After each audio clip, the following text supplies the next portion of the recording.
Welcome to the show today, guys. Thank you so much for tuning in. It's been a while since I sat here and recorded some original content with you. We've been doing lots of interviews and getting back onto the podcast schedule after the birth of my third child on December 1st and my travel schedule, which was completely paused for all of December.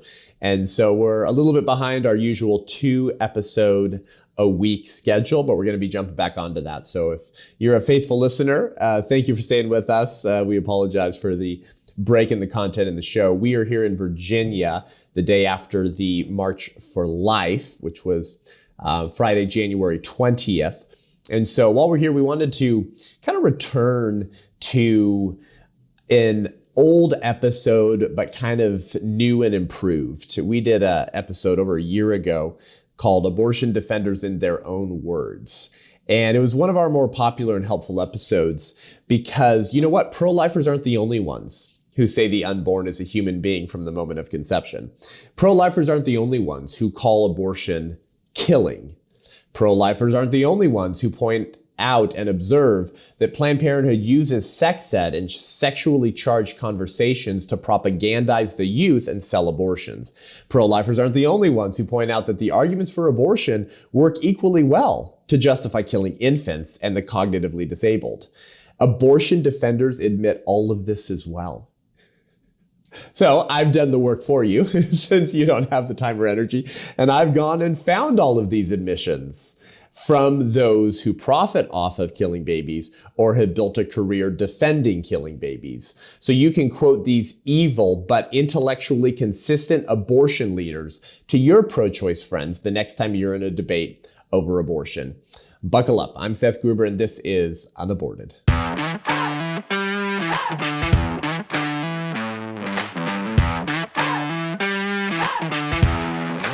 So we did this over a year ago, as I just said, but we added some more here, and I think this will be helpful to you.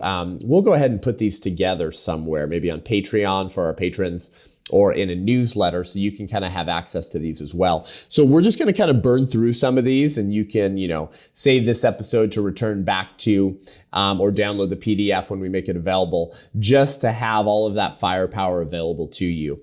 Because, sometimes the left, they say the quiet part out loud. They say what we all know to be true, but what you're not allowed to admit when you're on the other side, right? This is why ideology is a hell of a drug, right? And the left has done such a good job suppressing reality, suppressing the truth, censoring the facts, labeling anyone who would speak the truth as the dangerous disseminators of misinformation, conspiracy theorists, science deniers. And yet every once in a while, someone says the quiet part out loud. So let's burn through a bunch of these. Did you know in 1963, the International Planned Parenthood Federation produced a little health booklet, a sort of marketing piece for families. And we actually have the scans of this booklet. So this was before Planned Parenthood was really performing abortions. Remember this. So many people don't know this. Many people think that Margaret Sanger founded Planned Parenthood to perform abortions. She didn't. She founded it to sell birth control and to propagandize birth control, particularly to minority classes and those that she called unfit to live, or she called them human weeds and defective stocks that prevent the blossoming of the finest flowers of American civilization. So the abortion side, the actual killing of babies who are already conceived, that was a later iteration of the culture of death and of Planned Parenthood. Now, whether Margaret Sanger always wanted to go that direction or not, conversation for another time. But in 1963, Planned Parenthood published a booklet. And on that booklet, it says this, quote, "An abortion kills the life or ends the life of a baby after it has already begun. It is dangerous to your life and health." Isn't that fascinating? What are the two things that you're not allowed to say today if you're pro-choice? What are the two things that get denied, suppressed, and attacked anytime someone says it? Well, one, that it's a baby, and that abortion murders a baby. And secondly, that, hey, actually, abortion's kind of dangerous to your life, mom. Like to your health. Like it's actually not safe for you, even if you don't care about the baby. Those are the two things that they will deny to their grave. And yet the organization is admitting it in 1963. Look at that. Let's continue. Dr. Frederick Robbins was a noted figure in population research. Right? So remember overpopulationism. There's too many people, right? This has been like a long obsession of secular Marxists and revolutionaries. And, of course, if you haven't listened to my White Rose Resistance message that we're doing a national tour for right now, Margaret Sanger was fascinated by this idea as well. She was heavily influenced by neo-Malthusianism, which refers to Thomas Malthus, who was the first overpopulationist, right? Who said that food production can't keep up with population growth, with the inevitable result being massive starvation. We're all going to die. So we got to do something about that. We have to determine who's fit to live and who's unfit to live, who should be allowed to reproduce and who shouldn't, right? So she was heavily influenced by these people. Then Paul Ehrlich wrote the book Population Bomb in 1964, and he was a board member for Planned Parenthood.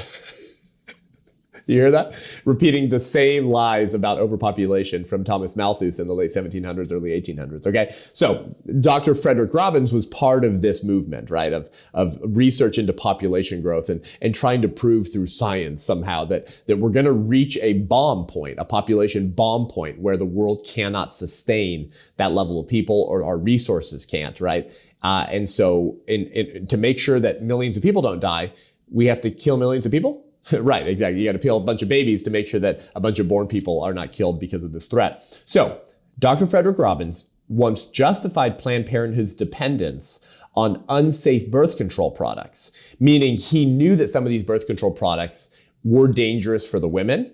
And here's how he justified it. He said, quote, "The dangers of overpopulation are so great that we may have to use certain techniques of contraception that may entail considerable risk to the individual women," end quote. There you go. An ally for Planned Parenthood saying, oh, well, but screw it. Screw it. We have to intentionally endanger the health and lives of the very women that we say we exist to serve and provide health care to. Because if we don't, the sun god is going to be angry at us and he's going to burn us all up because there's too many people and we're harming his earth, Mother Gaia, right? Have you noticed how religious the left actually is? It's much more kooky and spiritual than Christianity, actually, much more superstitious. Okay, let's see. How about Alan Guttmacher? Oh, right, the president of Planned Parenthood in the 70s, and the namesake of the Guttmacher Institute, Planned Parenthood Statistical Research Branch, a pro-abortion organization, one of the largest ones, by the way. When Roe v. Wade was decided on January 22nd, 1973, and enshrined abortion law through point of birth and its companion case, Doe versus Bolton, a reporter, and this interaction was reported on and recorded at the time, a reporter walked up to the president of Planned Parenthood, Alan Guttmacher, and said, "Dr. Guttmacher, how can we protect abortion and ensure that it's not overturned? How do we protect Roe? How do we make sure that this is permanent law?" The president of Planned Parenthood responded with 2 words: sex ed. So for those pro-aborts that say pro-lifers are kooky conspiracy theorists, when we say that, what do I always say? Sex ed is their sales funnel, abortion is their product, and your daughters are their prospects. For the people who scream that we're like oh, those weird pro-lifers, they think that Planned Parenthood people are trying to like seduce and sexualize children through health education so that they'll have more sex and so we can sell more abortions. Weird conspiracy theorists. Well, the president of Planned Parenthood just said that the way you keep abortion legal is sex ed. For goodness sakes. And then he was quoted on May 3rd, 1973, quoted in Humanity magazine, the August-September 1979 edition, on page 11, in the All About the Issues. Quote, "The only avenue the International Planned Parenthood Federation and its allies could travel to win the battle for abortion on demand is through sex education," end quote. Alan Guttmacher, president of Planned Parenthood. Holy bleep. Yes, they admitted it. Abortion defenders in their own words.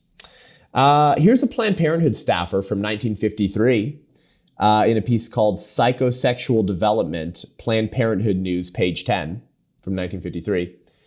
By Lena Levine. Lena Levine. Quote, "Our goal is to be ready as educators and parents to help young people," what?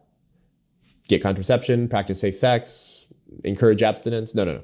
Quote, "To help young people obtain sex satisfaction before marriage. By sanctioning sex before marriage, we will prevent fear and guilt, end quote. Planned Parenthood. Oh, wow. Let's continue here. You guys remember Mary Calderon, the medical director for Planned Parenthood in 1964? Isn't that interesting? Some of these dates, how they line up. Remember that Planned Parenthood booklet that said it ends the life of a baby after it's already begun? 1963. Paul Ehrlich writes The Population Bomb in 1964. He's on the board for Planned Parenthood. Mary Calderon leaves Planned Parenthood in 1964 as their medical director. And she starts the Sexuality Information Education Council of the United States, otherwise known as SIECUS. SIECUS. And if you've been a long time listener to this show, you've heard us talk about SIECUS, right? Monica Klein has come onto the show, the former Planned Parenthood sex educator, who's now a Christian pro-lifer who says she's doing penance for the damage that she wrought onto children and families. So Mary Calderon starts the Sexuality Information Education Council of the United States with seed money from Hugh Hefner and with a board member named Wardell Pomeroy. Now, Wardell Pomeroy was described by Time magazine in a 1980 interview as being part of the pro-incest lobby. And he told Time magazine in that 1980 interview, quote, "Incest between children and adults can sometimes be beneficial." So he's a pedophile. And he would later go on to be the director of the Kinsey Institute at Indiana University. And Kinsey is for another episode. We've covered him before. He's a demonic, pedophilic, sexually addicted demon. By the way, do you know how Alfred Kinsey died? From masturbating too much. I'm actually not joking. Okay, I'm sorry if you're listening to the show with your kids. You should know by now not to put this show on the car in your van with the kids. The guy died from jacking off too much. He killed himself. Okay. So Wardell Pomeroy, former director of the Kinsey Institute, board member for the Sexuality Information Education Council of the United States, founded by the medical director for Planned Parenthood. Right? Okay. Guess who today writes, develops, and sells almost all of the curriculum in America's public schools for sex ed that brought all the mama bears and papa bears to school board meetings in the last 2 years, which led Merrick Garland to label them domestic terrorists? SIECUS. And SIECUS holds a consultative status at the United Nations, and will use that status to approach impoverished countries. By the way, Planned Parenthood holds a consultative status there as well. And they'll approach impoverished countries and say, like, hey, we're going to give you aid. The only requirement is that you let us run your sexual education programs. Okay. So Mary Calderon admitted this. This is quoted. This is a book called The Family Book About Sexuality. Can it be any clearer they want to sexualize the family? It's called The Family Book About Sexuality, written by Mary Calderon and Eric Johnson by New York Bantam Books in 1981. Quote, Mary Calderon says, quote, "Mere facts and discussion are not enough. They need to be undergirded by a set of values." What's she talking about? She's talking about sex ed. She's saying mere facts and discussion are not enough. She's saying our conversations about sex need to be undergirded by a set of values. Whose values? Planned Parenthood's values, see? Oh boy, I hope everyone listening has got a barf bag in their car. I hope everyone's okay right now. Here's Planned Parenthood's former medical director, not Mary Calderon, another former medical director named Louise Trier. Quote, she says, quote, "Every medical contact should be utilized as an opportunity to offer the option of contraception. Every medical contact, like with a person, interaction, should be utilized as an opportunity to offer the option of contraception." But what if that's not what they want? What if they're there for something else? Why? Because there's an agenda, right? To sell contraception. And as I was recently fact-checked by PolitiFact for pointing out on Instagram, that this has always kind of been the goal. It was to actually saturate the country with birth control that they knew had high failure rates, because contraception and birth control convinced us that consent to sex is not consent to pregnancy. Isn't that the whole point of contraception, right? It's like, well, I didn't consent to get pregnant. I wasn't using a condom. I was using a diaphragm. I was using on birth control. So contraception sort of ripped sex from its procreative telos and put the culture of death on steroids. right? So I pointed out that like actually, and I put citations for this, the widespread use of contraception actually increases the unwanted pregnancy rate because you have way more sex when you think you don't have to endure the consequences of your sexual decisions. And what's that consequence? Well, it's a person. It's a baby. And so the unwanted pregnancy rate actually rises. And so the abortion rate rises as well. I haven't shared this publicly yet, but I got messaged on Instagram when I put that post up, making the point I just made. You can go to my Instagram, by the way. By the way, you guys have to type in Seth Gruber official, the whole freaking username now, or I won't show up on Instagram. Thank you, Instagram, for not giving me my verified blue check mark, even though I've sent you screenshots showing that people are impersonating me on Instagram. Very cool, thank you. Meanwhile, if you're a leftist Marxist piece of crap and you've got 500 followers, you can get a blue check mark and be verified. Anyways, I digress. I get a message from a writer for PolitiFact saying, Seth, can you please send us some facts and data to back up your claim that widespread use of contraception and birth control actually increases. Let's read this. Hi, Seth. I'm a reporter with PolitiFact, and we're fact-checking your recent post that claims more contraceptive availability leads to more unwanted pregnancy and thus more abortions. Her name is Samantha Putterman. So far, we could find no reputable evidence that supports this. Instead, it appears that most unintended pregnancies result from not using contraception or from not using it correctly. Do you have any other sources that you can possibly share that support your claim? Thanks very much in advance for any assistance, Samantha. So here's how my team responded per my requirement. Hi, Samantha. I said, we will definitely provide you with more research. But we just ask if you could provide us with PolitiFact articles stating why abortion is not healthcare, why only two genders exist, and how the mRNA jab was tested with aborted baby cell lines. Thanks, Seth. Of course, PolitiFact has no articles that cover that because you need to understand the fact-checking industry is a branch of the liberal establishment's trunk. It's used to lie with the veneer of scientific credibility. Okay. You need to understand this. And of course, within hours of my message to that PolitiFact writer, guess what happened, guys? That Instagram post got flagged with a PolitiFact fact check false warning. And right after that, there's an entire PolitiFact piece now from the same writer, Samantha Putterman, quoting me as the reason for the post to debunk my dangerous dissemination of misinformation. So you guys can find that. It's called PolitiFact, More Access to Contraception Increases Abortion on Demand? ? No, that's not right. And they cite me, and they say in that piece that I refuse to provide further research. No, I actually did say I would if you would provide me with articles covering what I asked, and you wouldn't do that. So what's my point? This has always been the goal. This is why Planned Parenthood's medical director that we're talking about right now, Louise Trier, says, quote, every medical contact should be utilized as an opportunity to offer the option of contraception. And we're going to do a future episode with some experts, another overused word in the last 2 years, with people who are very entrenched in and soaking in this data about, one, the dangers of contraception to women's actually health, but also how it's used to actually increase the abortion rate. Okay, wow. Let's move a little bit quicker here. So they want to help kids realize sex satisfaction before marriage.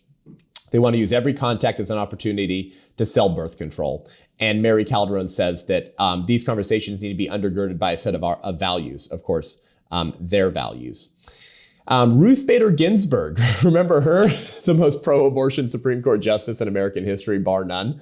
The feminist slay queen, right, that they all love.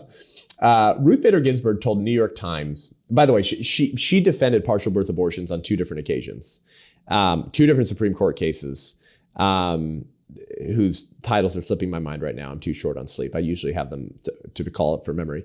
But one was a state level law that wanted to ban partial birth abortions, and it went up to the Supreme Court. And the Supreme Court said, no, you can't ban partial birth abortions. And then another one that after partial birth abortions were banned, they re-examined the question as to whether partial birth abortion should remain banned. So in one case, Ruth Bader Ginsburg voted to keep partial birth abortions legal in this state. And the other Supreme Court decision was after Bush's partial birth abortion ban.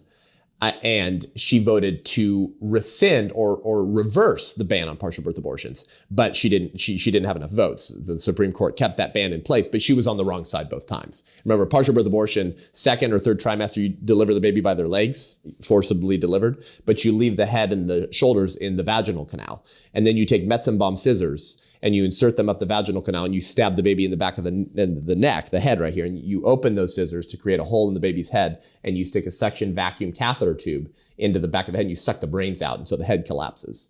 And we have photos from my friend A.J. Hurley, who exposed partial birth abortions at the Washington, D.C. Surgery Clinic by Cesare Santangelo, the baby murdering demon who works there. Okay. Well, that's who Ruth Bader Ginsburg is. So a real demon. She's not a pro-choice moderate. She told the New York Times in a 2009 interview that Roe, meaning what? Roe v. Wade, was a product of eugenic philosophy. Here's what she said, quote, "I had thought that at the time Roe was decided, there was a concern about population growth, and particularly growth in populations that we don't want to have too many of," end quote.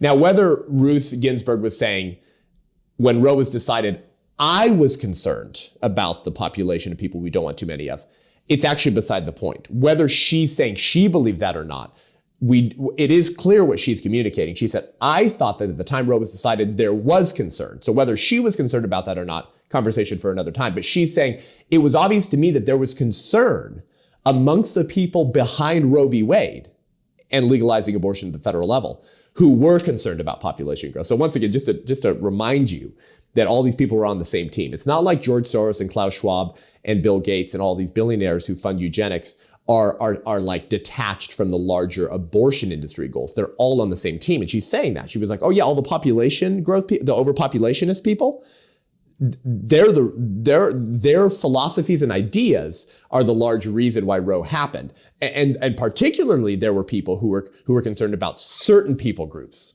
having too many kids, right? Populations, quote, that we don't want too many of. Wow. Well, there you go. So when you defend kind of where these ideas came from, and the demonic people behind them, it's not just me saying that. It's Ruth Bader Ginsburg saying that was a large concern of the time and what ended up driving the federalization of abortion. Here's an interesting one. Her name's Penny Lane. I don't know if that's her given name or what she goes by. It's like the Beatles, right? Penny Lane. So I don't know why she chose that name, but this is from the Abortion Diaries. She's a creator of the Abortion Diaries. And she wrote in Salon.com in November 20th, 2004, a piece called The A Word. And here's what she says. So this woman, so the Abortion Diaries, by the way, is radical pro-abortion group. Okay. So here's what she says. I remember feeling conflicted about the magic of being pregnant. I felt electricity running through my body. Not for a minute did I not think of it as a life. I knew it was a baby. End quote. Right. I don't think I need to add anything to that. Here's Peter Singer, right? You remember Peter Singer. He's a professor at Princeton University who's most infamous or renowned for defending infanticide. Publicly, philosophically, academically, he writes pieces defending how if you can kill the baby through point of birth, through abortion, there's no reason why you should stop after that point. Those same arguments would justify killing the baby up to 1 year old. So this is shocking. He's going to say that pro-lifers are right when they point out that there's no fetus fairy that sprinkles magical personhood conferring fairy dust. Like that if you can justify killing the baby through point of birth, there's no dividing line that really makes sense to prevent you from also sanctioning the killing of babies after birth. Here's what he says. The liberal search for a morally crucial dividing line between the newborn baby and the fetus has failed to yield any event or stage of development that can bear the weight of separating those with a right to life from those who lack such a right. So it's kind of like high language, but what's he saying? He's saying, yeah, all of us liberals who defend abortion, we've tried to find like a really clear moral line of demarcation between unborn babies and born babies, a really clear line, like at birth, or some line somewhere there that would help us justify the taking of life in the womb, but not outside the womb, like a clear dividing line to help bear the weight of separating the unborn babies who don't have a right to life with the born babies who do have a right to life. And he's saying, yeah, we haven't found that line. Yeah, because the same arguments that justify abortion justify infanticide as well. Here's Peter Singer as well in his book Practical Ethics from 1993, pages 85 through 86. He says, quote, "It is possible to give human being a precise meaning. We can use it as the equivalent to a member of the species Homo sapiens. Whether a being is a member of a given species is something that can be determined scientifically by an examination of the nature of the chromosomes in the cells of living organisms. In this sense, there is no doubt from the first moments of its existence, an embryo conceived from human sperm and eggs is a human being." So you've always heard me say, right? The question of when human life begins only becomes difficult to answer when you want to start killing people. Suddenly they're like, oh, there's large disagreement in the medical community about when human life begins. It's like, no, there's not. We all know it's a human being. And by the way, here's how you prove that. According to the law of biogenesis, all living things reproduce after their own kind. So dogs can only procreate dogs. I know it's a shocker. It's very sciencey. Cats can only procreate cats, and a man and a woman can only procreate another human being. And Peter Singer saying, well, yeah, I mean, that's obvious from the science. Of course, the question really is which humans have value and which can we kill? We all know it's a human. We all know it's a human being. Oh, here's Peter Singer again. Yeah, I pulled a lot from that demon. He's going to admit that his same idea should justify infanticide. Ready? When the death of a disabled infant will lead to the birth of another infant with better prospects of a happy life, the total amount of happiness will be greater if the disabled infant is killed. The loss of the happy life for the first infant is outweighed by the gain of a happier life for the second. Therefore, if killing the hemophiliac infant has no adverse effect on others, it would, according to the total view, be right to kill him. End quote. That's eugenics, right? The hemophiliac infant, the disabled infant, he calls him.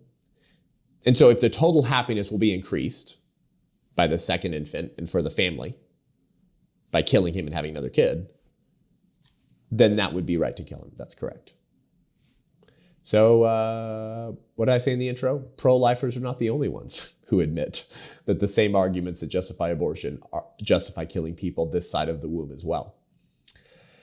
Now, this is a response to Peter Singer. I snuck this one in here because I think it'll help equip you. It's not from abortion supporters, but it's a response to some of the Peter Singer quotes I just gave you.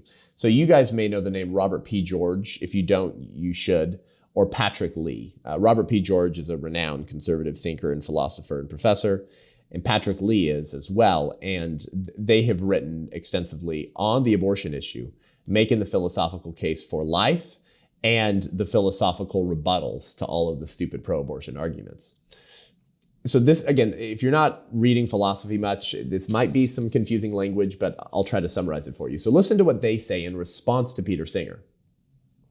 They say, if the moral status conferring attributes, okay, so let me pause. What does that mean? The left says it believes there are some attributes that confer value and some that don't.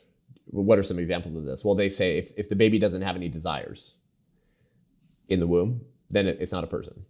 Because they're arguing that you have to have desires in order to be a person. You know what I mean? That would be a attribute, right? So they're saying there are certain moral status conferring attributes the pro-abort uses to argue who's a person and who isn't.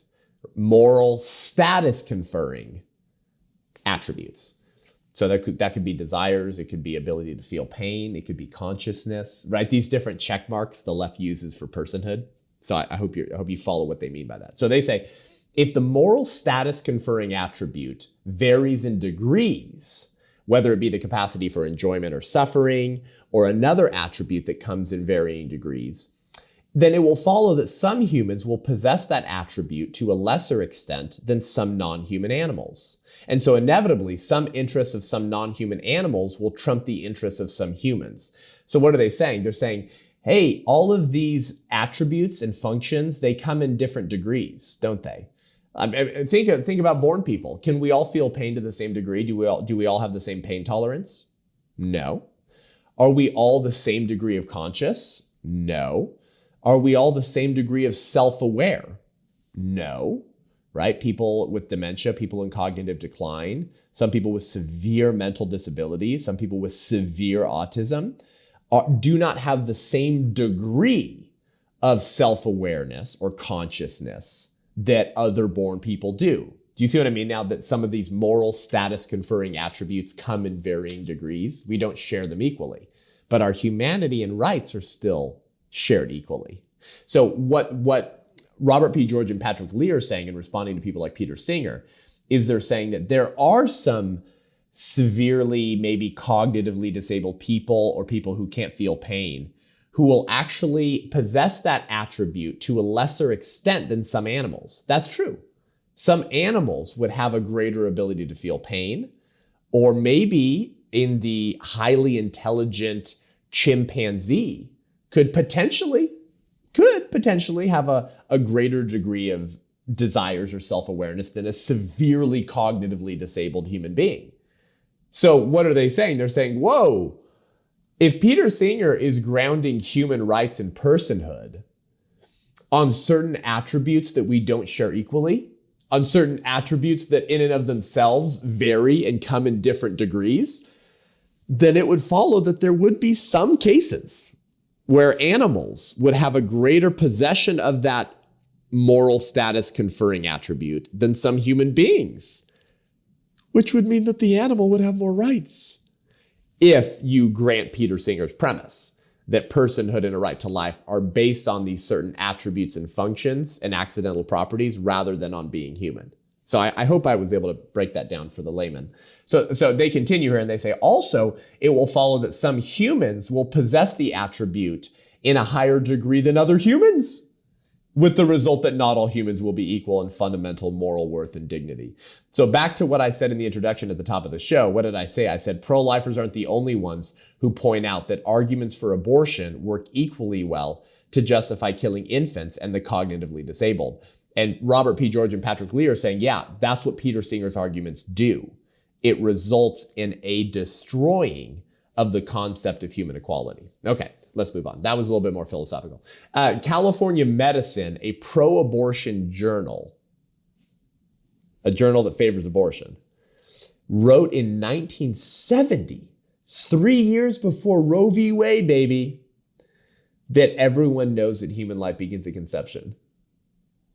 Let me give you the whole quote. Because what did the Supreme Court say, by the way, in 1973? If you guys have studied Roe v. Wade, one of the arguments they made is that people couldn't agree on the question of when human life begins. There was broad disagreement. Maybe we didn't really know. And so the court shouldn't sort of decide on that disagreement.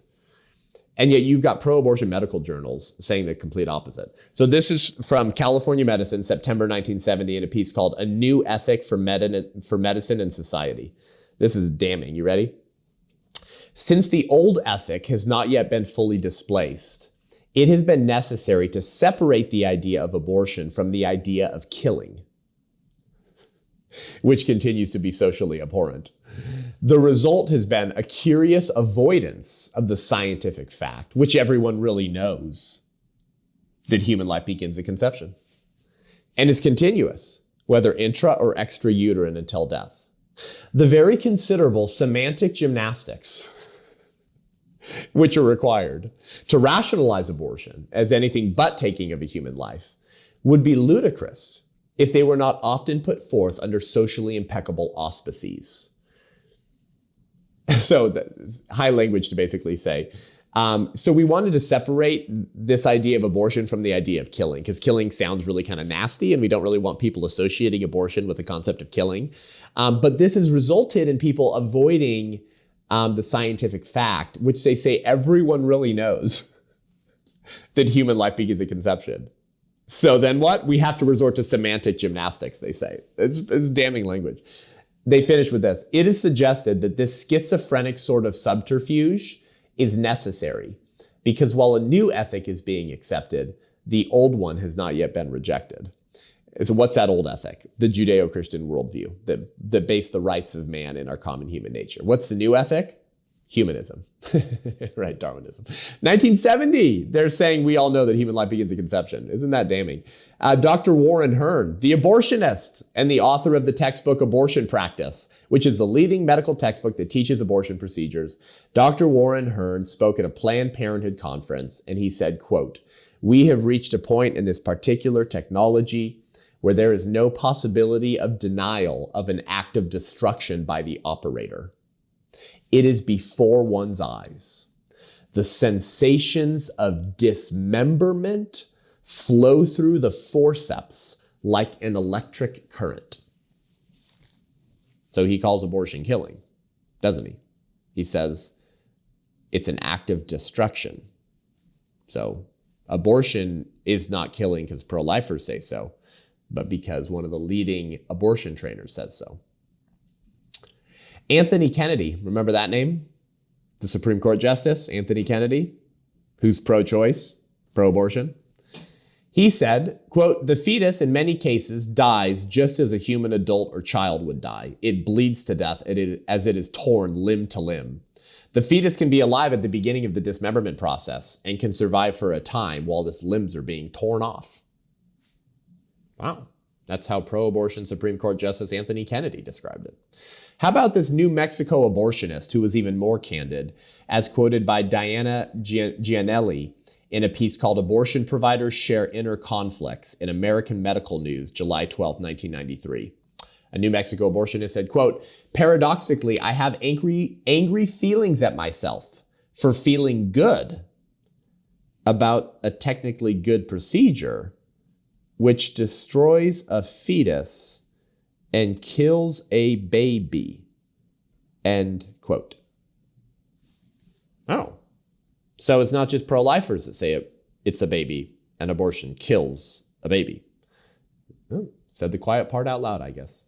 Here's Ronald Dworkin, who wrote a popular book defending abortion called Life's Dominion, an argument about abortion, euthanasia, and individual freedom in 1994. And on page 3, Ronald Dworkin says, "Abortion, which means deliberately killing a developing human embryo, is a choice for death," end quote. Okay. Ever heard the name Faye Waddleton? She was the president for Planned Parenthood in 1997. Faye Waddleton told Miss Magazine in a 1997 interview, cited in Speaking Frankly, the May-June 1997 edition, quote, "I think we have deluded ourselves into believing that people don't know that abortion is killing. So any pretense that abortion is not killing is a signal of our ambivalence, a signal that we cannot say, yes, it kills a fetus," end quote. Well, she just called abortion killing, president of Planned Parenthood. Mary Elizabeth Williams, a pro-abortion advocate and senior writer at Salon, formerly at the New York Times, wrote in a piece called "So What If Abortion Ends Life?" And she said, quote, "The fetus is indeed a life worth sacrificing," end quote. Okay, a few more here. Remember Naomi Wolf, one of the most lauded feminists of the last several decades? Naomi Wolf is interesting. She's kind of getting red-pilled right now. She has joined a lot of conservative activists like my pastor Rob McCoy to protest the vaccine mandates of last year. Because she's saying it destroys bodily autonomy, which also ironically led her to support abortion because she says it ruins women's bodily autonomy, but it actually ruins the baby's bodily autonomy. Anyways, very interesting. Just goes to show, always try to extend a hand to people on the other side and see if they'll join you. Because now she's like in the conservative movement on some things, but she still supports abortion, so she needs to change her mind and come home. But she's a prominent feminist author and abortion supporter, and she wrote in the left-wing piece New Republic, basically that pro-choicers deceive themselves when they use dehumanizing speech. And here's what Naomi Wolf, one of the lauded pro-abortion feminists, said. She said, "Clinging to a rhetoric about abortion in which there is no life and no death, we entangle our beliefs in a series of self-delusions, fibs, and evasions. And we risk becoming precisely what our critics charge us with being: callous, selfish, and casually destructive men and women who share a cheapened view of human life. We need to contextualize the fight to defend abortion within a moral framework that admits that the death of the fetus is a real death. End quote. Oh, for pro-choicers who would be so honest. And then, of course, there was Camille Paglia. Camille Paglia was even more blunt in a 2008 Salon.com article where she said, hence, I have always frankly admitted that abortion is murder. The extermination of the powerless by the powerful. She says, liberals, for the most part, have shrunk from facing the ethical consequences of their embrace of abortion, which results in the annihilation of concrete individuals and not just clumps of insensate tissue. So she's literally saying, well, one, it's murder. Two, the liberals should all admit that. And three, it's a whole human being. It's not just clumps of tissue. Wow. And Camille Paglia is still pro-abortion, by the way. He's very honest. Jeff McMahon is another pro-abortion philosopher, and we're almost done, guys. I hope this was helpful. Jeff McMahon is another pro-abortion philosopher, and he admits what I said earlier about Peter Singer's problem, right? That pro-abortion arguments cannot make sense of or defend human equality. Because if we're all going to be equal, then we have to ground our rights in the only thing we have in common, our human nature, that we're all humans. So the pro-abortion argument that dehumanizes the unborn inevitably will dehumanize people this side of the womb as well. Right, so ideas have consequences. And Jeff McMahon, who has written books defending abortion from a philosophical framework, literally says, and I'm about to quote him, okay, but he literally says, yeah, I don't know what to do with my own arguments. Frick. Because I don't know how to defend equality anymore. Because my very arguments endanger the very human equality that I'm trying to uphold. So here he is. Quote, all this leaves me profoundly uncomfortable.